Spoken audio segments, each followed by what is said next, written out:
But as I believe in evolution, I also believe that we have the bully pulpit in Washington, and that means that if we had a domestic agenda, and that we'd realize that we are far behind in our science and NIH and CDC, we'd be able to attack this very bad disease that's attacking us. We'd be able to attack it. So I think it's about domestic priorities, and I think we need to get the CDC working, we need to get the NIH working, take that money from Iraq, put it here, and begin to fight that disease so people can live. See, this is part of the Democrats.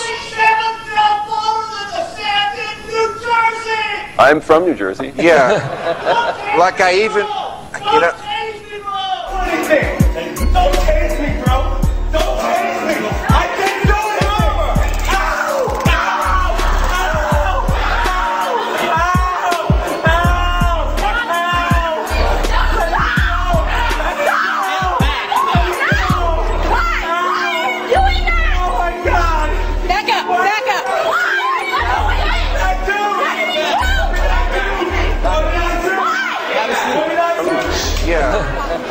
Like I even, you know, boy, sometimes here at CBS, I wish the sound wasn't working. Jersey is going. I didn't even know what that asshole was saying. But you know, see, this is the problem sometimes with government. Hey, do we have some fucking security in this building? Or do I have to come over and pick this guy's ass out of here? Did you get the fuck out of my building? Hey, ouch, ouch, ouch, ouch. Jesus.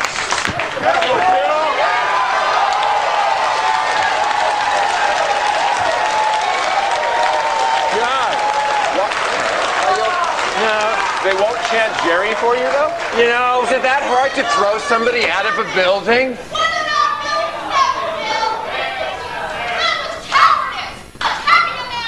I'll kick your ass out of here, too. Get her the fuck out. What is going on here? What's the issue? Hey, this isn't the Iowa caucus, okay? It's not a debate. It's a debate between us. You're in the audience. Audience comes from the Latin, to listen. What's going on here?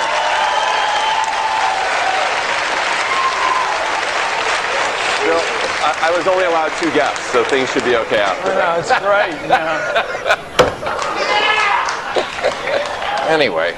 You have good friends. That one's not mine.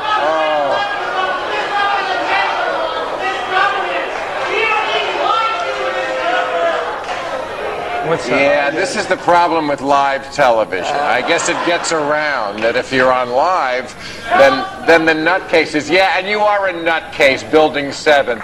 Yeah. You know what that's all about? Of all the things I've said, and believe me, I've said a lot of things, as you all know, that could get my head on a block. The one that they protest about out here is the people who think that the World Trade Center was a controlled explosion.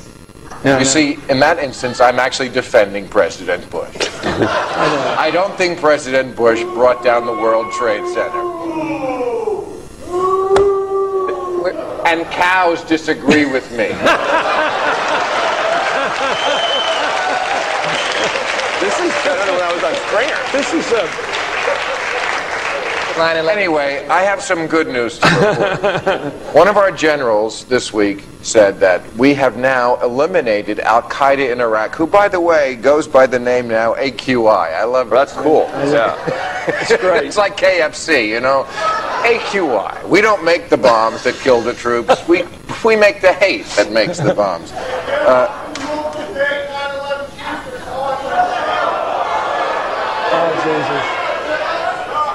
How come I don't fire my audience department is really the question that's running through my mind right now.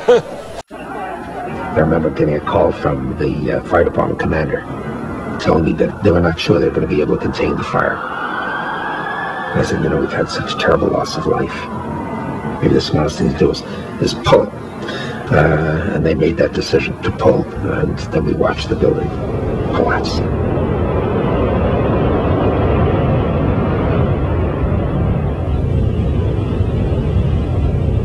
Yeah, he said we're going to pull. He said we're going to pull the building. Silverstein said we're going to pull the building. We got the firemen saying they pulled it. I mean, Silverstein goes on PBS and says it, and we're the weirdos when he says it on TV. Unbelievable. Let's see that one more time. Maybe the smartest thing to do is pull it. And they made that decision to pull, and then we watched the building collapse. It takes demolition experts weeks to prepare for the destruction of a building.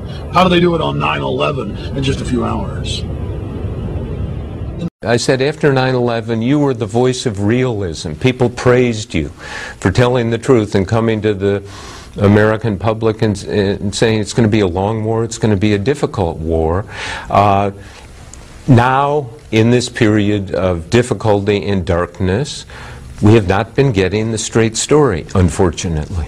Bob Woodward's State of Denial, which depicts a dysfunctional White House with no plan for a post-war Iraq after the 2003 invasion.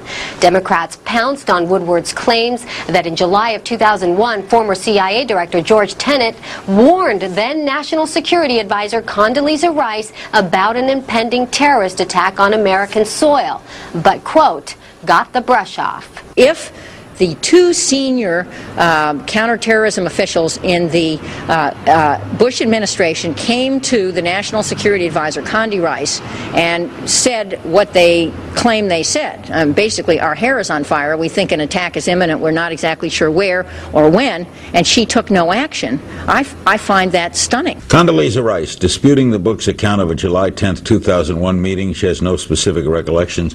She said, I would remember if I was told, as this account apparently says, that there was about to be an attack in the United States. The idea that I would somehow have ignored that, I find incomprehensible. Issues inside the United States, he talked to people about this, but I don't remember the Al-Qaeda cells as being something that we were told we needed to do something about. Isn't it a fact, Dr. Rice, that the August 6 PDB warned against possible attacks in this country? And I ask you whether you recall the title of that PDB. I believe the title was Bin Laden determined to attack inside the United States. Now, the PDB, no, Mr. Benveniste, I will get into the... I would like to finish my point here. I didn't know there was a point. Given that you asked me whether or not it warned of attacks. And I asked you what the title was. You said, did it... The White House has less to say about the revelation that CIA Director George Tenet and his counterterrorism chief Cofer Black, 2 months before 9/11, requested an emergency meeting with Condoleezza Rice to sound the alarm that intelligence showed al-Qaeda would soon attack the United States. The book claims Rice was, quote, polite, but they felt the brush off. We're puzzled by this. No one has seen these type of quotes before. Each of these participants went before the commission and testified. So it kind of leaves us scratching our head because we don't believe that's an accurate account. You're now consulting in a firm with Richard Clark, who was at that meeting on July 10th on the central question of whether Rice was warned then of an attack on the U.S. Do we know who's right here, Woodward or Secretary Rice?